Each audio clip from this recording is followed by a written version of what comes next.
Hi, welcome to Tulin's Tuesday Takeover. I'm your host, Leif Tulin.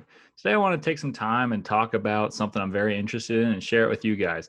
I'll title this the coaches poll. It's a little joke, a little pun, because usually the coaches poll ranks teams, but this time they'll be the ones judged and ranked by me.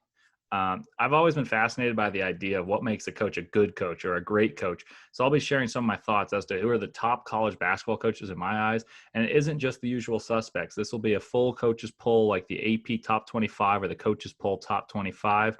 And I'll go through some players in tiers in ways that I don't think coaches are often ranked. I'm going to highlight some usual suspects, such as the Blue Bloods, some of the winningest coaches of teams that are titled kind of new bloods. But for the most part, I'll be naming my top coaches with a unique standard that focuses solely on coaching and is less influenced by the recruiting successes, which you may think is discriminatory of the Blue Bloods who have established programs such as Duke and Coach K, such as Calipari at Kentucky. But I think there's a fair system that I've developed that I'm excited to share with you guys about how to judge a team, a coach by how their team performs compared to how they recruit. So in naming my top coaches, I'll be determining who gets the most out of their players, who wins the most with the least, and compile a list of coaches who I think do a great job with the numbers that support them. This will be analytically backed up and not all just eye test and random people that I like for those who are very big into analytics.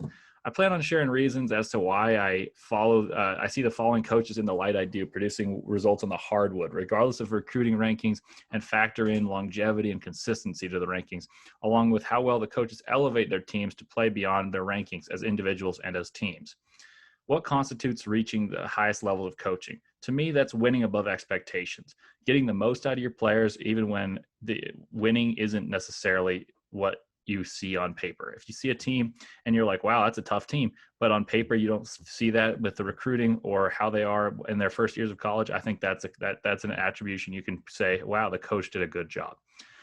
Do they win with a specific team, or can they create a winning culture with whatever types of players they have? All coaches have styles, so they're going to play to their styles and recruit to their styles. But I want to see if teams can adapt and if the coaches can adapt to certain personnel. So here are some categories of coaches I'll rank so we don't only hear about the same old coaches. The Blue Bloods. Think of Duke. Think of Kentucky. The New Bloods, which is kind of a popular phrase going around college basketball right now.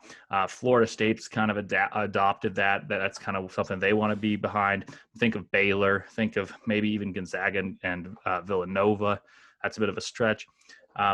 Some coaches that win wherever they go or are perennially underrated. I think these are going to be some coaches that are older in the industry but do well, and I don't think they're get enough praise for what they do in terms of winning. Then I'm going to give some up-and-comers, and I'll conclude with my coaches poll with my overall top 25. So let's just start with the Blue Bloods. These are the usual suspects for those of you who don't know. So who I consider Blue Bloods? I've got Duke, and let's just start with Duke. Coach K.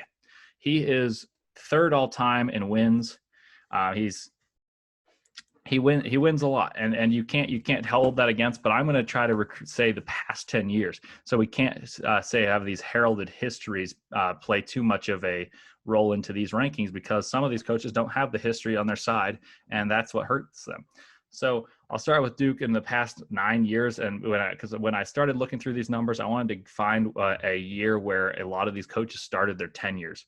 And many of them were around this 2011, 2012 season. So I chose that as a good sample size because it spoke to consistency of winning over a pretty long time frame, as well as gave some teams such as coaches that got hired in that time frame time to develop their programs, so they weren't hindered by their first years as much as if I just went from 2008, where a couple other of these coaches have been hired. So starting with Duke, Coach K in the past 9 years, Duke is 257 and 66 overall, which is a 79.5% win percentage. They're 114 and 43 in the ACC play, and with 2 ACC tourney championships and 0 ACC regular season championships.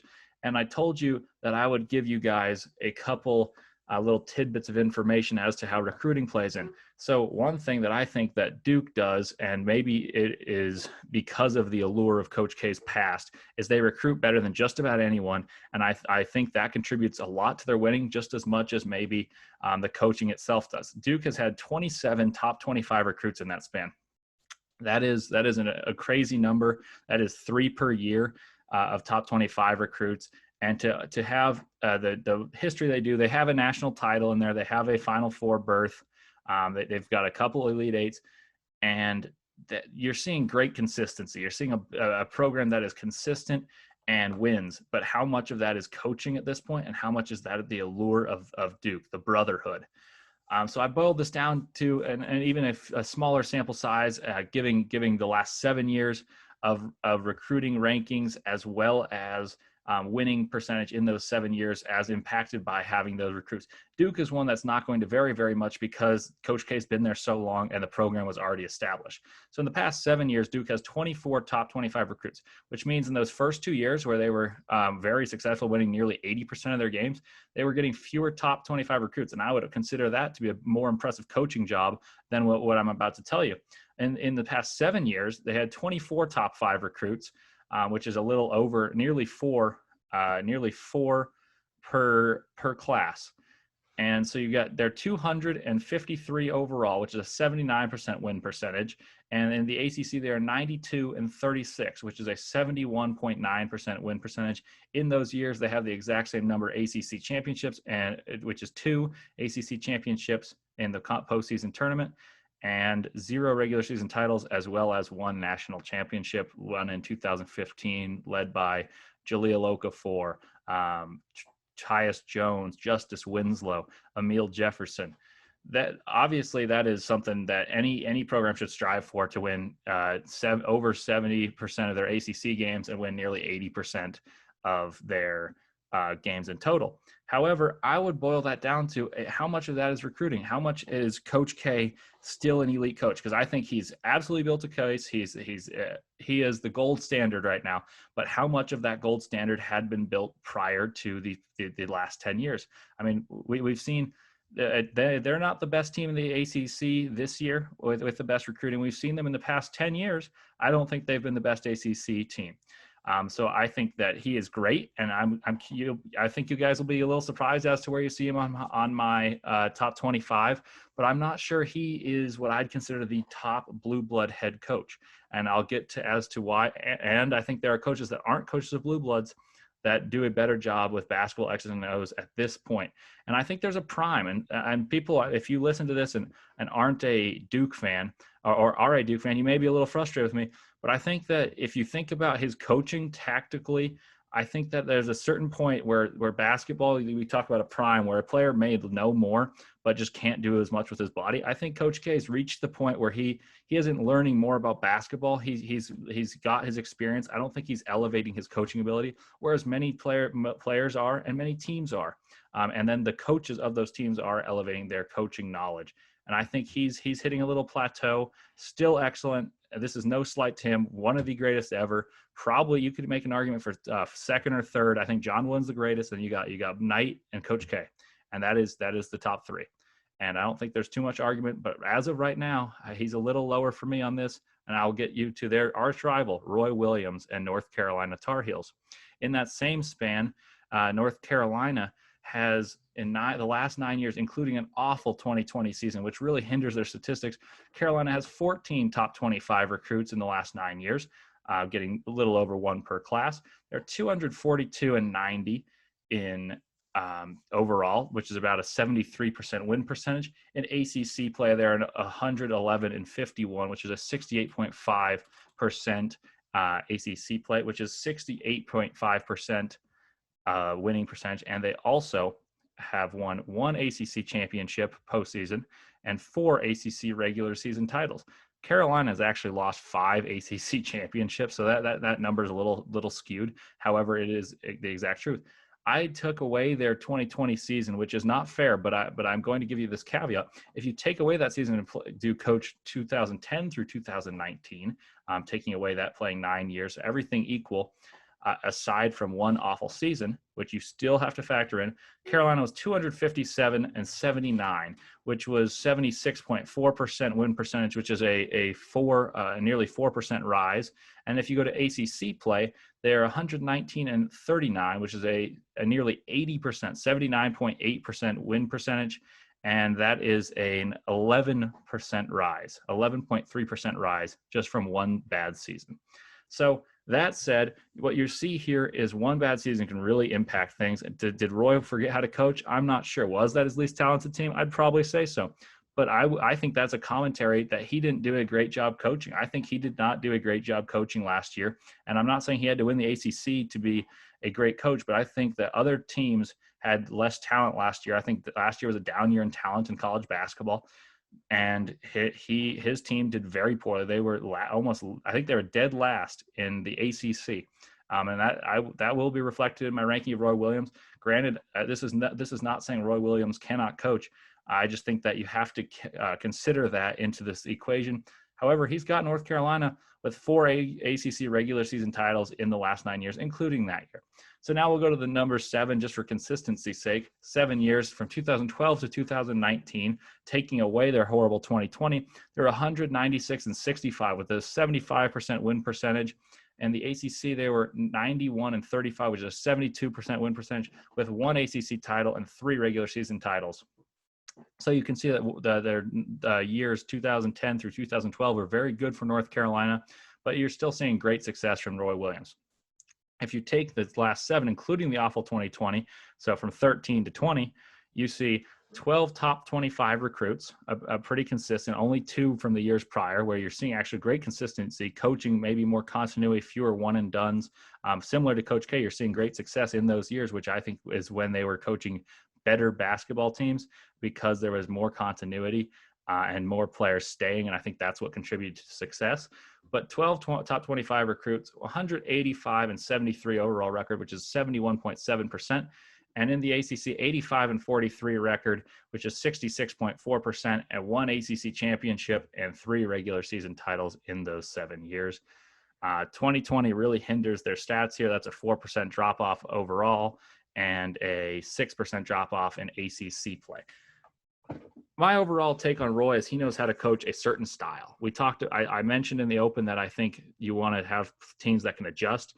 And in this past year where they were last in the ACC, and even this season for those following, Roy's team doesn't have the wings that you can think of, such as Justin Jackson, such as Cam Johnson, who made those teams really run. They're playing quickly. They've got a ton of bigs. They run the floor. They rebound, and that is still their modus operandi. But you don't know what you're going to get from the wings, and that's what makes Roy Williams' teams the best. When they're playing their best basketball is when their wings can run the floor, provide pressure as shooters, and then they let their big men operate inside, and then they have a great point guard. Think of Joel Berry, for instance, in the year where they won the national championship. Or even think of Kobe White when their last year where they were a very good team in 2018, 2019. I think Roy is somewhat of a one-trick pony at this point. He's ran this system. He recruits this way to play these styles, and I'm not sure he can adjust to limited talent, and that hinders him. However, he is very good at coaching the way he does. So I'll move on to another blue blood who is having a slight bit of a down season, but is having a resurgence. That is Bill Self in Kansas. In the past 9 years, he has had 15 top 25 recruits, and that is a little over 1 for those of you guys who are counting, nearly somewhere in between 1 and 2. So you get Bill Self. You think Kansas, you think success in the Big 12, and you are absolutely correct. You have 15 top 25 recruits, 264 and 63 overall, which is an 80.7 win percentage, which is phenomenal. In the Big 12 in conference play, they are 130 and 32, which is over 80% winning conference play. And perhaps the most impressive part, they have 4 conference championships and 8 regular season titles in the past 9 years. The only year they did not win it, Texas Tech stole that crown and eventually went to the national championship game. In the last 7 years, Bill Self has had 12 top 25 recruits, just losing 3. And similar, you're seeing the numbers similar to Roy and Coach K. This is when one and dones really took off, and their numbers are not being hindered because they had very good teams and more veteran teams, proving that the veteran teams can win.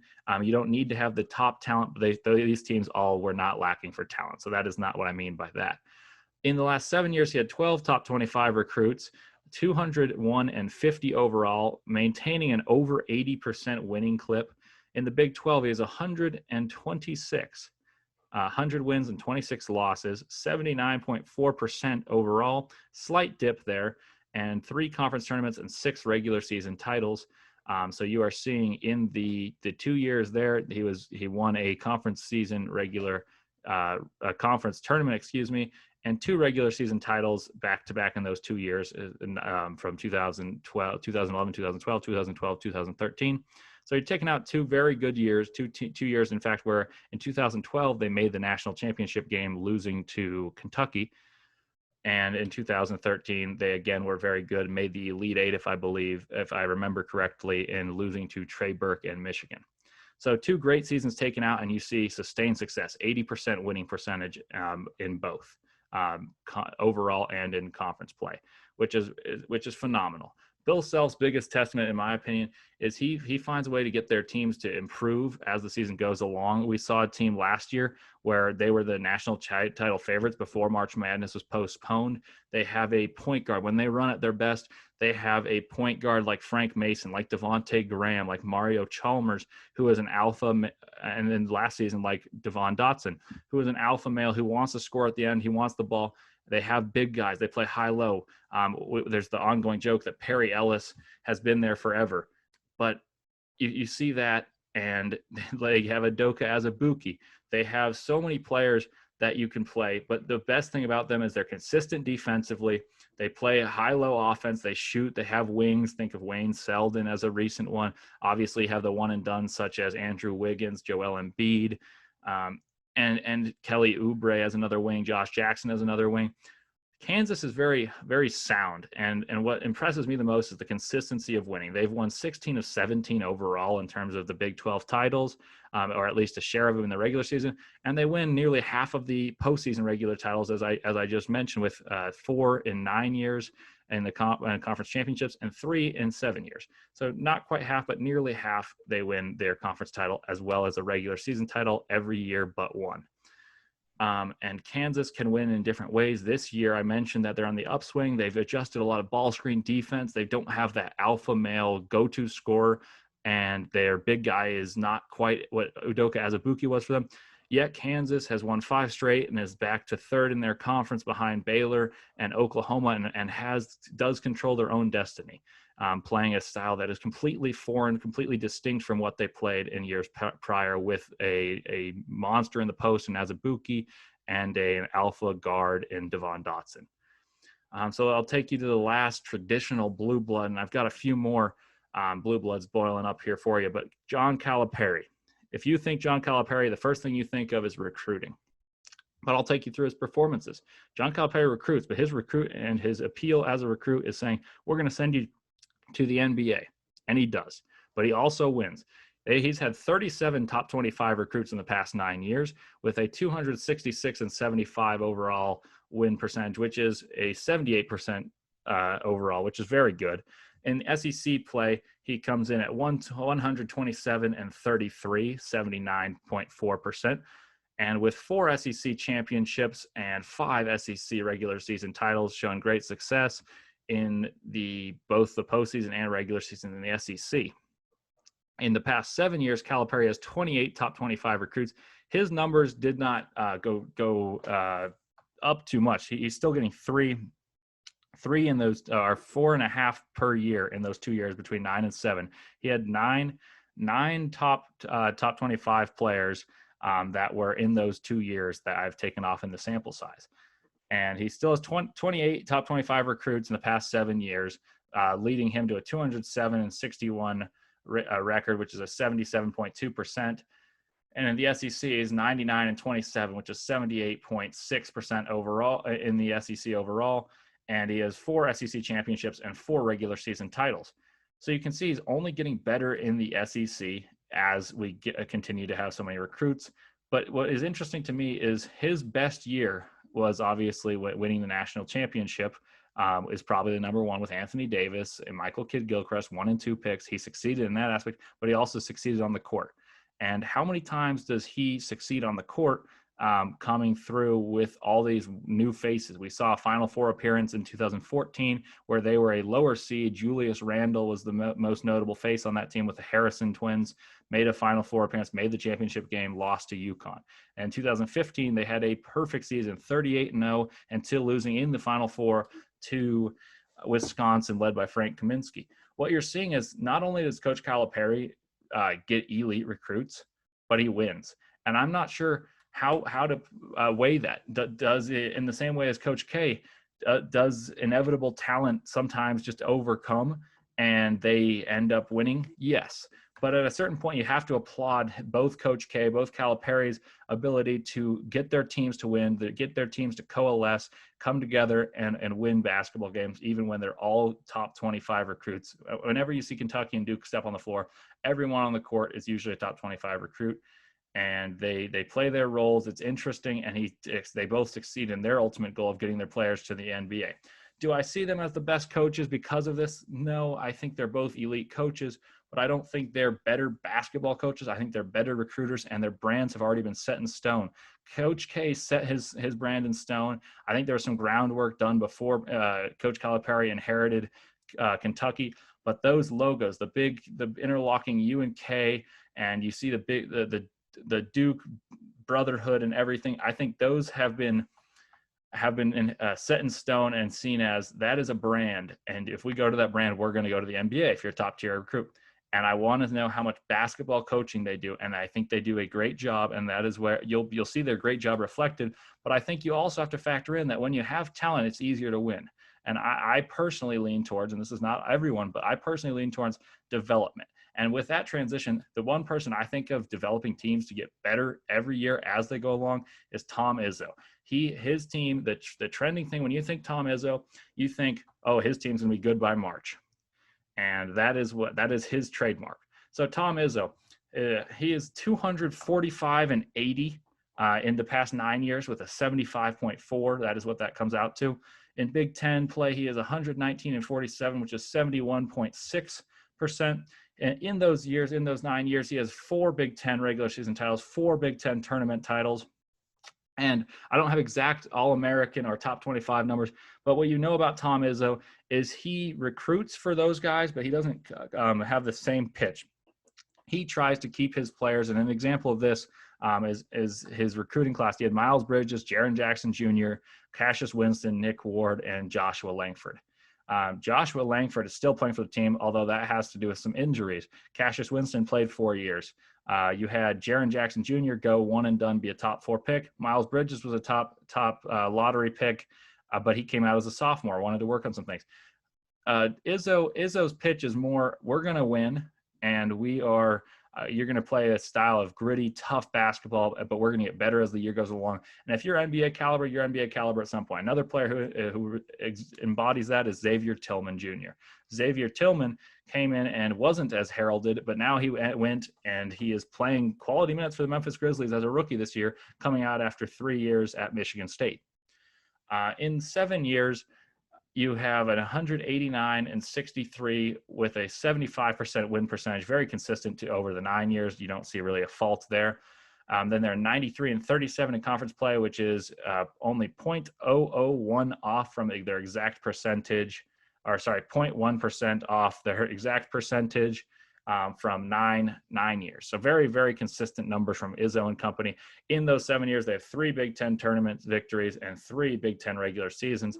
So what you're seeing is that in the 2 years I have taken off for the smaller sample size, those were 2 very successful years for the Spartans.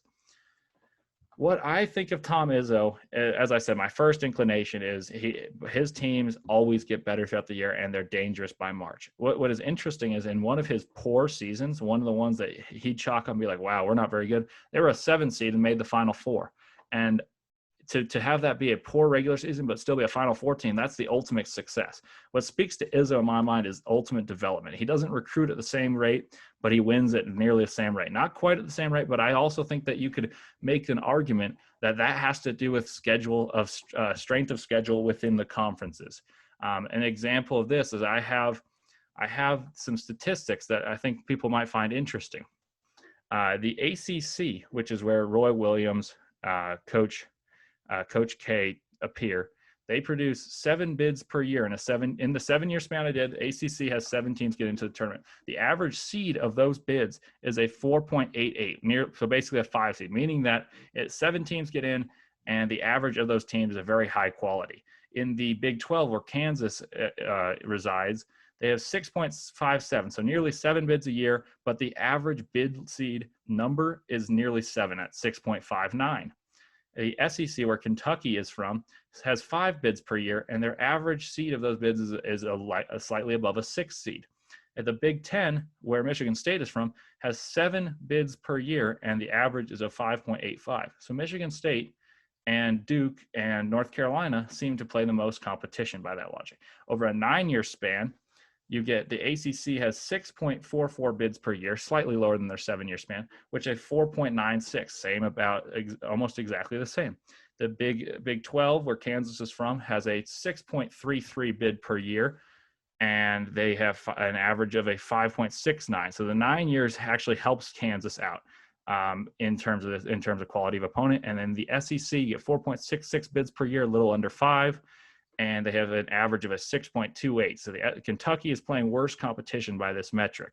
The Big 10, where Michigan State is from, has a 6.88 bids per year, basically the exact same as 7 as beforehand, and a 5.34 of average bid seats. So what you're seeing is the Big 10 and the ACC are the 2 best conferences. So winning in those 2 seems more impressive than winning in the Big 12 and the SEC. And now I have what I want to, you're seeing I'm leaving out a few of the best programs in basketball. And the 3 that I think probably are my 3 best coaches in the entire country, I'm going to have in a tier of my own that I did not let you guys know about. And that is called In Between the Blue Bloods and the New Bloods. And ironically enough, they all wear blue. So it works beautifully. And that is, for me, I've got Mark Few of Gonzaga, and I've got Jay Wright of Villanova, and I've got Tony Bennett of Virginia. So I'll start with Mark Few. Mark Few is actually having his best season to date at this point right now, but I'm not counting that into this factor. Mark Few is 283-41 in overall, and he is 141-13, which is over 91.5% win percentage in conference for the WCC. That is in 9 years. They have won their league almost every year. And 225 and 31 in 7 years, with a conference record of 112-10, which is 91.8% slight improvement in 7 years as opposed to the 9 years. The one factor, you see that record is appalling, and it is incredible. Their biggest knock was that they're played no competition, so they win it, they get these high seeds, and then they lose early in the tournament. You're starting to see them shed that label. They're making deeper runs. They lost in the Elite Eight last year. They made a finals appearance, losing to North Carolina in the championship, and in 2017. I'm seeing Mark Few develop this program, and you know what I think is going to happen? I think he's going to get better at recruiting. What he was doing is his recruiting rankings lied. He got extremely good players from Europe who are rated differently than the American players because they don't see the same competition. Mark Few now has gotten Jalen Suggs, and I think this is just going to be the start of a pipeline, and they will become from this in-between spot of a new blood and a blue blood to an established blue blood. Is Mark Few is going to get more and more 5 stars. I fully expect they get Chet Holmgren, who is a top-tier prospect from this upcoming class, who also played basketball with Jalen Suggs, who will be a one-and-done. I think he's going to turn his program around. Whether this works and you see his coaching ability is what I'm talking about. I think that you're going to see coaching ability. Some teams do it better than others. Duke and Kentucky have adapted to becoming one-and-done schools. Mark Few has not been doing that. He's had very good NBA talent of late. He's had high-ranked picks like Rui Hachimura, like Brandon Clark. He's had talent, but he's never had one-and-dones, and now he's going to with Jalen Suggs. And I'm curious to see how he coaches them and if that changes the winning results of his program, because He has built this program in Spokane, Washington, very remote, something you wouldn't expect to be a basketball powerhouse, but it is. It is exactly that, and that is a testament to his coaching ability in my eyes, that he has made this school not known for sports, not known for anything, into something that if you think Gonzaga, you're like, oh, great basketball. That is the first thing that comes to my mind when I hear the word Spokane. And the only person in the NBA for years and years and years beforehand was John Stockton. And obviously he's a legend, but that is not where basketball for them started. Mark Few is what made Gonzaga basketball. And so I think his coaching will be very interesting to see if it changes with five-star talents coming in as opposed to mature Europeans who stay a few years. Another program that has had great success in recent years and doesn't seem to always have five-star talent, that is Jay Wright and Villanova.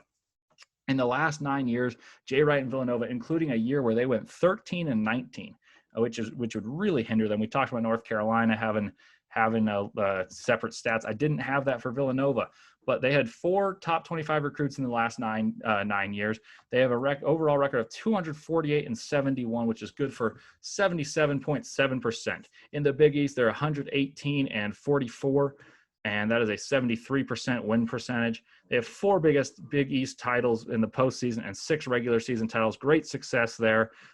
You're seeing a model program that in the past 5 years has really taken off, but I'll give you the last 7 to remain consistent. That is where they've gotten their top 25 recruits. All 4 were in the past 7 years. But you did see in a year where they really struggled is when they initially had all these recruits. In the past 7 years, though, they are 215-38, which is 85% overall. And in the Big East, they're 103-23, 81.7%. 4 tournament titles, Big East tournament titles, that is, 2 regular season titles, and Villanova has won 2 national titles, 2 of the last 3 national titles. 2 of the last 4 national titles. You're seeing a program that is just getting going. Jay Wright knows how to coach basketball. You see him, he's so composed, he wins games. And the way Villanova plays is becoming a mold. You're seeing the jump stop. You see the guards posting up. You see off-ball cutting. You see solid fundamental defense. And what I love about Villanova is just that you see that he's coaching them up a specific way. He's got a mold and a method that is specific to his own and is producing results. And you're seeing that he doesn't need top-tier talent to win. Sometimes he has it. Jalen Brunson was a McDonald's All-American. Translated into his junior year, not a one and done. He won his freshman year as a contributor to the national championship team, but his junior year, he was the Wooden Player of the Year. And that is when Villanova basketball really hit their pinnacle. And I think they could have even been better if Omari Spellman, one of their other top guys who went to the NBA, maybe prematurely, Dante DiVincenzo came off the bench and was the 17th pick in the NBA draft. Mikal Bridges, redshirted. They have a process. They have a process of, we're going to coach you up and going to get you to the league if you're good enough, but we're going to win first. And I love what Jay Wright does, and you will see that reflected in my polls. Another coach that does exactly that. He'll redshirt you. He plays meticulously. Speaking of having a brand, that is Virginia basketball and Mr. Tony Bennett. Tony Bennett and Virginia are 246-65 as members of the overall, and that is in a 9-year span. That's a 79% win percentage in a 9-year span upon Tony Bennett's arrival. I talked about how I wanted to give some coaches time to build their program, and that is why I made it a 9-year span upon arrival and a 7-year span for once they've built their program. In those 9 years, though, Virginia is 124-38 in ACC play, which I talked about being the best conference by numbers, if by these metrics, according to bids and seed of those bids for the NCAA tournament. So that in ACC play is about 77%, with 4 regular season titles and 2 tournament championships and 0 top 25 recruits. So once into Tony Bennett's tenure, you've got a 7-year span in which he is 201-43, which is an 82.4% win percentage, and an ACC play where they've made their mark, he is 104-24 with an 81.3 win percentage in the ACC. 4 regular season championships, 2 tournament championships, and 1 national championship as the defending champs. Tony Bennett, and the reason I talked about having a mold, having a method that is unique to their own, a stamp. Tony Bennett plays slow, meticulous basketball that many people find boring. Some find irritating and bad for the players who are on his teams and their prospects as NBA players. What Tony Bennett has done is he slows the game down. Defense is the mold. Defense, they've been top 5 and oftentimes #1 overall in KenPom defensive efficiency rankings. And in their best years, they're also top 5 offensively, even though they're playing slowly and having the fewest possessions of any team. All 357, they are 357th in pace. Yet they're efficient, they're meticulous, they run a blocker mover. He's got his impact. And what you're seeing, and what has been the most impressive thing to me about Tony Bennett, is he did this in a territory where Duke and North Carolina exist. His team has 4 players that contribute this year from North Carolina. What he's also done is he's sending players to the NBA. He produced, I'm not saying this is all his doing, but Malcolm Brogdon's a great player. But I would say that having Malcolm Brogdon on campus in Charlottesville for 5 years had a great impact on Malcolm Brogdon. Malcolm Brogdon then led to Ty Jerome, DeAndre Hunter, and Kyle Guy winning a national championship. And DeAndre Hunter going #4 overall. You can have lottery picks if they're good basketball players. But interestingly about DeAndre Hunter, similar to Mikal Bridges, he redshirted. He came out after his junior year, but his second year of playing basketball for Virginia. And you're seeing this result in wins. And what I think the most important thing is winning regardless of talent. And Tony Bennett takes a team in 9 years and 7 years where you have 0 top 25 recruits, 1 McDonald's All-American in Kyle Guy, and he wins, and he has won at a rate that is higher than that of Roy Williams and Coach Krzyzewski at Coach K at Duke in the ACC, and it's resulted to success of late in the tournament. And even this past year, in the past full year where they did not win it, well, the past full year where they won the national championship, the year following that, they lost their 3 best sources of offense and their defensive anchor in Jack Salt, and they ended up second in the ACC. And I found that to be maybe his most impressive year of coaching, with 0 offensive talent is what you'd say.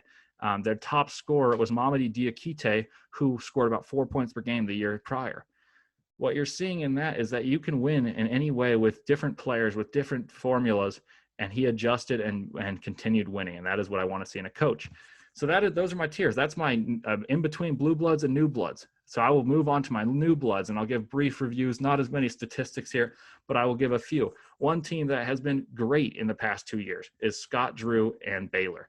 They have 0 top 50 recruits on their undefeated team of this year, and a team last year that was a sure 1 seed and at one point had a 23-game win streak last year was this exact same way. They had no top-tier talent, and they defend. They play team basketball. Scott Drew has popularized, goodness gracious. When you get talking too much, sometimes that happens. They've popularized redshirting. Most of his players, to get them familiar with the system, he redshirts almost everyone. About a 75% clip. To have enough players willing to buy in is great. And what you don't understand is that means that players won't want to play there because players are selfish. Players want to play a ton of minutes. And what you're seeing is he's winning at a very high clip, and I think he's in the similar boat as Mark Few at Gonzaga. He's going to start getting better recruits. In fact, this upcoming year, he's got 2 top 25 recruits coming in, and we'll see how that affects his program. Will they still be given the red shirt? Probably not. But I want to see how his team plays in the future. They play very unselfish. They play great defense and no middle defense, and they have guards both through transfer. They have 7 scholarship players and 5 transfer players. That's a great mold. They're mature. They're veterans. And he's transitioned from a zone defense typically to a man defense, and you're seeing ability to win in different methods. A man who does not vary in his method at all in terms of winning, but he wins every year is Leonard Hamilton, another new blood, a team in Florida State that was 4th ranked in the nation last season when the year ended, and right now is hitting their stride again. Leonard Hamilton has established a program where they always rank better than their recruiting classes. They're starting to get players that know they can be lottery picks, but won't immediately be handed the keys to the car and let them run the show. This way, Hamilton prioritizes winning over draft picks, even playing #4 pick Patrick Williams off the bench or playing Devin Vassell off the bench and redshirting him. Both of these guys were lottery picks, keeping Trent Forrest and Terrence Mann 4 years, both of whom are in the NBA and playing roles on winning franchises. And Trent Forrest on the Utah Jazz and Terrence Mann on the LA Clippers.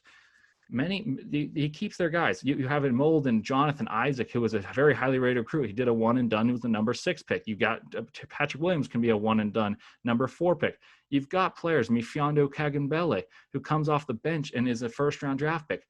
What he does is he wins, and it's through his cultures that says, if you play your role, you're going to make the NBA if you're excellent, but you're not going to be handed the keys. This is a team basketball. This is a team atmosphere. And Leonard Hamilton is really building that in a territory where you've got Coach K, where you've got Roy Williams, where you got Tony Bennett. You have the 3-time ACC Coach of the Year in Leonard Hamilton building a new blood. So another category that I mentioned is coaches that win everywhere, that are perennially underrated. And one that stands out to me is Lon Krueger. Lon Krueger, as a basketball coach of Kansas State early in his coaching career, he had 4 seasons as a head coach and led them to the Elite Eight in 1988, featuring a team featuring Mitch Richmond and Steve Henson before losing to Kansas, an arch rival, which was the eventual national champions. Then he moved on to Florida and led them to their first Final Four appearance in 1994. While there, then he moved to Illinois. And then while he was there, he became the only Big Ten coach to successfully sign 3 Illinois Mr. Basketball winners, which is a hot spot, Chicago basketball. Think of that. You got Derrick Rose of the world, the Jabari Parkers, but he signed 3 consecutive ones, and also won the Big Ten a few times and won Big Ten Coach of the Year once. In 2007, Lon Krueger moved to UNLV, the Runnin' Rebels, once a very rich basketball tradition, who had fallen off, and he led those Runnin' Rebels to the Sweet 16 of the 2007 NCAA tournament, which was their first tournament appearance since Jerry Tarkanian. In March of 2013, Lon Krueger became the only Division I head coach in history to lead 5 programs to the NCAA tournament, which I've just guided you through, when his Oklahoma Sooner team was named a 10 seed, and they later they were able to win a game as a 10 seed. This feat was later matched by Tubby Smith in 2016 when he took Texas Tech to the tournament. But also in 2015, Lon Krueger became the only head coach in Division I history to win an NCAA tournament with 5 programs. He is one of 4 active coaches who have had 3 teams in the Elite Eight. He also reached his second career Final Four with Oklahoma in 2016 and had an Elite Eight appearance again soon after. In February of 2017, Krueger earned his 600th victory, and wherever his teams go, they play the right way. They pass the ball. They are unselfish. Very rarely have top recruits, and one that is an exception is Trae Young. They have no major transfers, and this year is the biggest testament to his coaching ability, in my opinion. He coached a team projected to be 8th in the Big 12, and he has his team at number 7 in the country. That means that there will be 8 teams that were supposed to be better in his own 7 teams that were supposed to be better in his own conference, but there are not even 7 teams that are better in the entire country, according to the AP poll. He's got his teams playing very well, very unselfishly, and winning even shorthanded against top-tier teams, like when they beat Alabama without their 2 of their leading scorers and 2 starting guards. Speaking of a guy who actually, I want to say one thing. In that matchup, what you saw is his ability to be a masterful coach with X's and O's. He is one of the best. And you see Fran Fraschilla always talks about this. And one of the reasons I love Fran is he understands what coaches do well because he was a former coach himself. What Lon Krueger does is he attacks your weaknesses better than most. You know, everyone always has game plans saying, oh, okay, we're going to attack this weakness of this team. Lon Krueger always finds a weakness and always finds a way to attack it, even though the other team presumably is trying to minimize their weaknesses. And he does so better than almost any coach, maybe any coach that I have seen. And he consistently has done this, especially since I've paid close attention to him with those Buddy Hield Oklahoma teams with Ryan Spangler, Isaiah Cousins.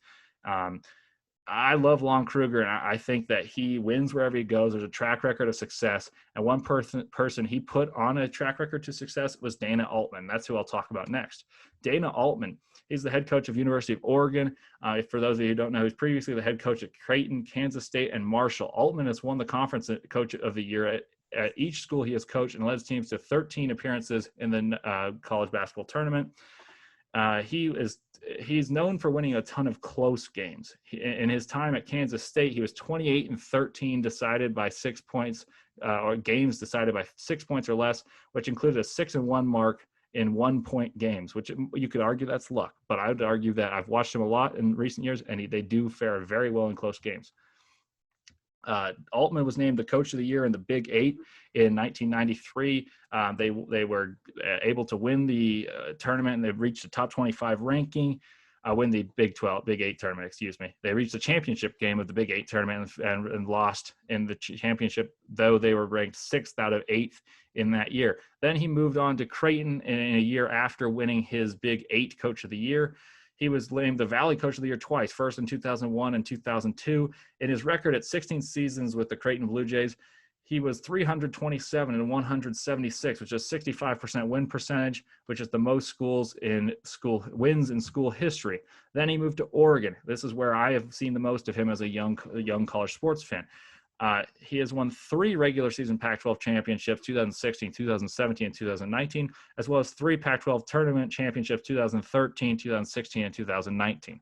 Altman has also led the Ducks to success in the NCAA tournament, including a Final Four run in 2017, as well as a 1 seed in 2016, where they fell to the Oklahoma Sooners in the Elite Eight. He's the winningest coach at Oregon as well as Creighton.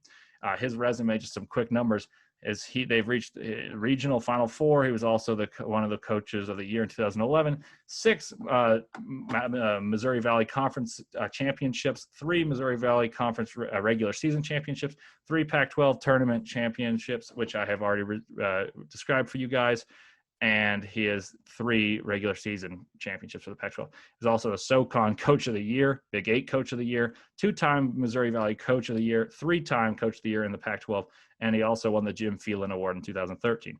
Another man who has won everywhere he has gone was Bob Huggins, and is Bob Huggins. Bob Huggins was hired for the Cincinnati Bearcats, who had not earned a bid in the NCAA tournament since 1977. Even where Cincinnati had 1 winning conference record in those 12 previous seasons. The Bearcats were invited to the NIT his first 2 years, and then advanced all the way to the Final Four in 1992 in his 3rd season as a head coach. Huggins compiled a 399 and 127 record, which is about 76% in his 16 years at Cincinnati, making him the winningest coach in the school's history. Huggins took Cincinnati to the 10 conference regular season titles and 8 league titles. The Bearcats appeared in the postseason each of his 16 years, and besides the aforementioned Final Four appearance in 1992, they advanced to the Elite 8 of the NCAA tournament 2 other times. He put Cincinnati on the map. Those were in 1993 and 1996. Then he had a Final Four appearance in 2009 and a Big 12 Coach of the Year in 2015 for West Virginia. One person that has not taken many teams, but he has taken his team, is Matt Painter, one of the most perennially underrated coaches in the nation, in my opinion. Since 2016, for example, Matt Painter's teams have ranked 19th, 24th, 2nd, and 4th in offensive efficiency in the full seasons. Additionally, 7 of Painter's teams have ranked in the top 35 in defensive efficiency in those years, and 4 of those were in those years. With Painter at the helm, Purdue teams have reached the NCAA tournament 11 times, with 5 Sweet 16 appearances and 1 Elite 8 appearance. Painter also reached the NCAA tournament in his 1 season at Southern Illinois, which is the only other place he has been a head coach, giving a total of 12 tournament appearances and only 15 years coaching. His accolades are 3-time Big Ten coach, regular season winner, which is a very tough feat considering Wisconsin, Michigan State, Michigan were in those same thing, and as well as a Big Ten championship under his belt in 2009. He was also the National Coach of the Year in this past full season that happened in 2018, 2019, and he's the 4-time Big Ten Coach of the Year in 2008, 2010, 2011, 2019. My last coach who has been there and done that at many places was Kelvin Samson. Kelvin Samson was named the Pac-12 Coach of the Year Pac-10, Coach of the Year in 1992 in his final year at the school. He led the Washington State Cougars to an NCAA berth, their first in 11 years. He also possesses the highest winning percentage in Oklahoma history at over 71%, 71.9, nearly 72%. He guided Oklahoma to 9 consecutive 20-win seasons, averaging 25 wins per season. And in his 12 seasons, he made 11 NCAA tournaments with a Sweet 16 showing in the 1999, a Final Four appearance in 2002, and an Elite 8 appearance in 2003. His teams also played for the Big 12 tournament multiple times, 5 occasions in his 10 seasons in the Big 12. In 2001, 2002, and 2003, the Sooners won that tournament. Samson finished with the Big 12 tournament record of 17-7. And he led Indiana to the tournament. And recently, he has inherited the reins at a rich basketball program that had fallen off in the Houston Cougars. In 2018, they posted a top 25 finish and won its first NCAA tournament game since 1984, which is, if you remember correctly, they had Phi, Slamma Jamma, Hakeem Olajuwon, Clyde Drexler. In 2019, the Cougars were a 3 seed in the tournament. They won a school record 33 games and only a third 30-win season for the school. And they also advanced to the Sweet 16, falling to Kentucky, led by Tyler Hero and PJ Washington. Now that concludes my been there, done that, win everywhere they go, guys. And here are some up-and-comers I will briefly headline. Juwan Howard. It's only his second year coaching college basketball, but he's already elite. He's been there. He's done that. In both of his years, he's been unranked, taking unranked teams at the preseason poll. Not to say they were void of talent. They were already an established program under John Beilein, but they are now number 3 in the nation this year, and he got up to number 4 in the nation last year from being unranked. Next, you've got a man who's been to back-to-back Elite 8 runs, including a championship appearance and leading his Texas Tech Red Raiders. That is Chris Beard, someone that I think it is up and coming still. I think there's more to see. That he got so much hype early because he took over from Tubby Smith and carried over that success. Next, you've got Chris Holtmann, who won the Big East Coach of the Year for the Butler Bulldogs, taking over for Brad Stevens, which was no easy task considering where Brad Stevens was. He led the Bulldogs to a second-place finish behind Villanova in a season where they were predicted to finish 6th, which included a season sweep of the defending champion, Villanova.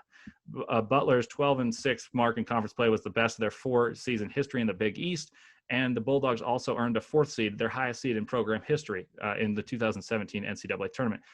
Obviously, they made 2 Final Fours and 2 championships games, but those were from lower seeds. He was also the Big South Coach of the Year, Big East Coach of the Year, and now the Big Ten Coach of the Year. He is manning Ohio State and one of the front runners for the Coach of the Year this season. A coach who I don't think many know of is Porter Moser, head coach of Loyola Chicago. In 2017-2018, they made the Final Four with a 32-6 record, 15-3 in the Missouri Valley Conference.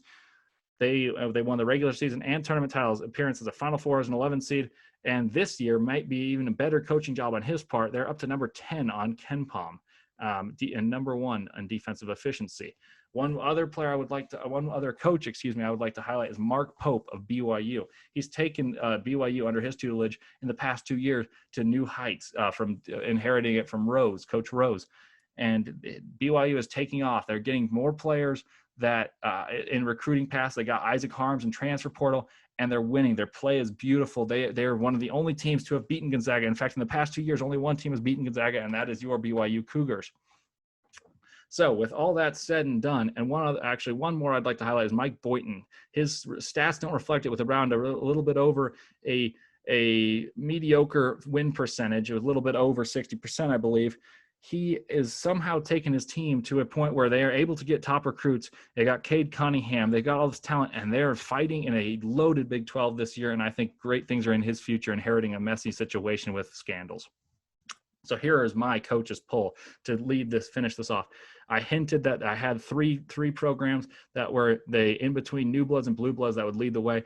And at number 1, your number 1 coach in the country is Tony Bennett of Virginia. Number 2, you've got Mark Few of Gonzaga. Number 3, Jay Wright of Villanova. Number 4, Tom Izzo of Michigan State. This is one I think might give me some flack here.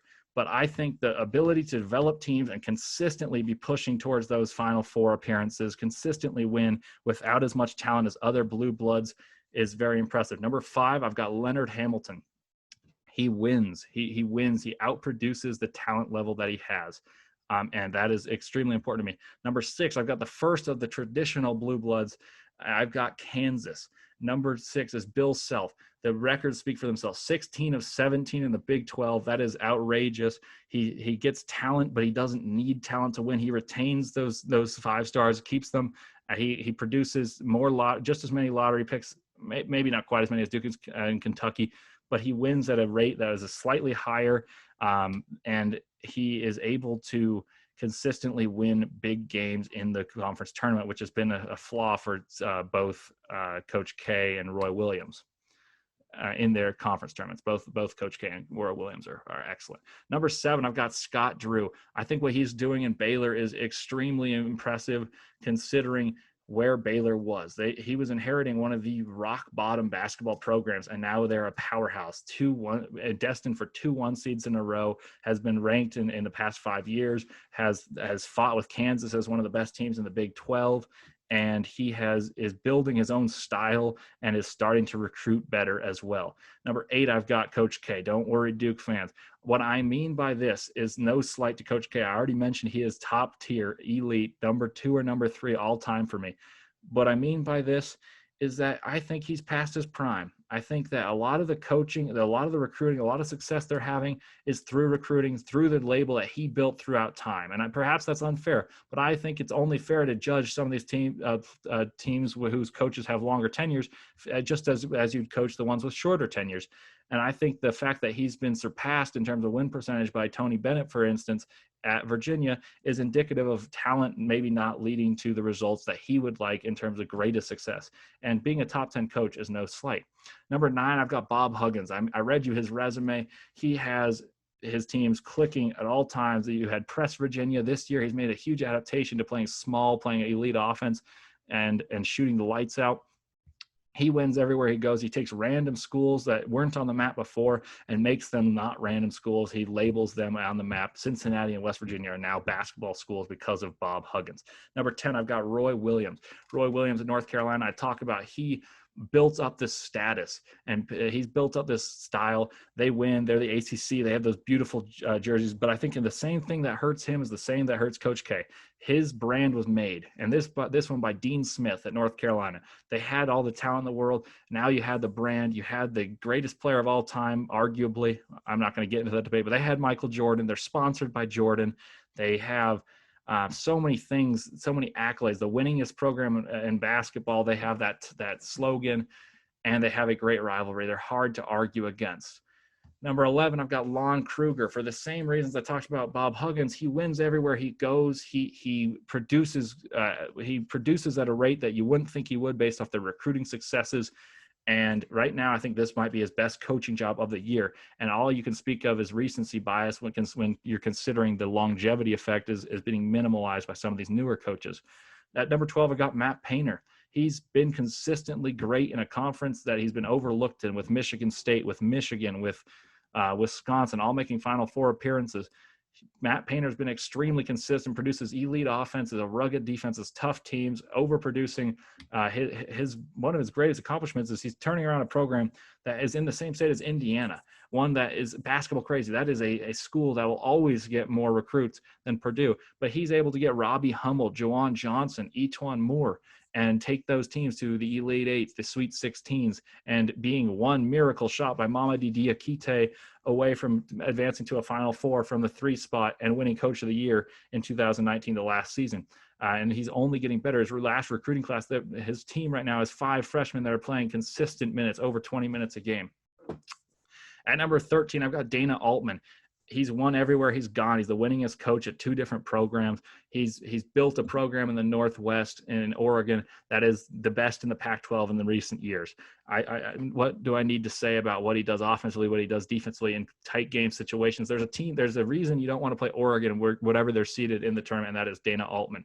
At number 14, the John Calipari. I think I fault him for being too good at recruiting in this case. I think that his most impressive accomplishments come from UMass. He takes the team in UMass to the Final Four, who had Marcus Camby.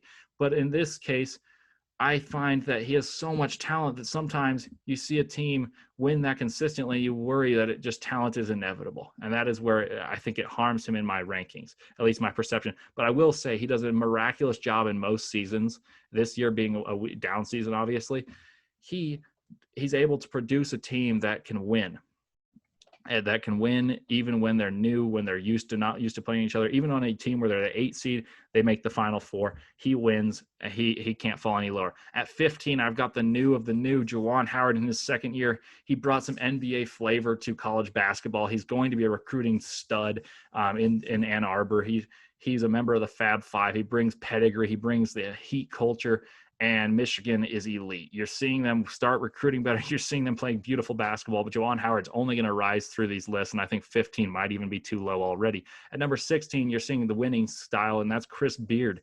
Chris Beard is winning. He has made 2 Elite 8 appearances and 1 Sweet 16 in his 3 full seasons. That is as good as you can get for 3 seasons in Lubbock, Texas, where you don't have a huge basketball culture, and he is making it a basketball school.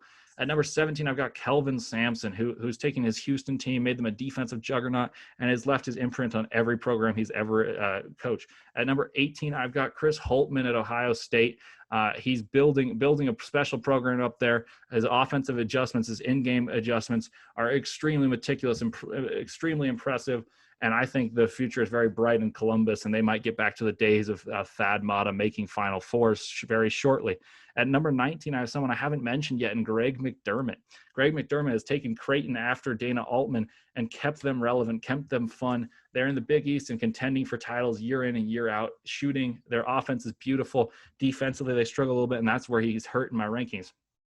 At number 20, you have one of the up-and-coming guys that I truly believe will be a coach of a power team. It's a team that you think of, wow, now they've got a really young, up-and-coming, intuitive head coach, and that is Porter Moser of Loyola Chicago. He does so many things. Defensively, they're phenomenal. Offensively, they execute very well, and he takes players from Chicago where there's so many teams around there that can recruit them, and he gets a few of them and makes them the most of what they are. At number 21, I've got Mick Cronin at UCLA. He was formerly at Cincinnati, and he is a very tough-minded, physical coach, and they win. His teams improve throughout the year, similar to Tom Izzo to a lesser extent.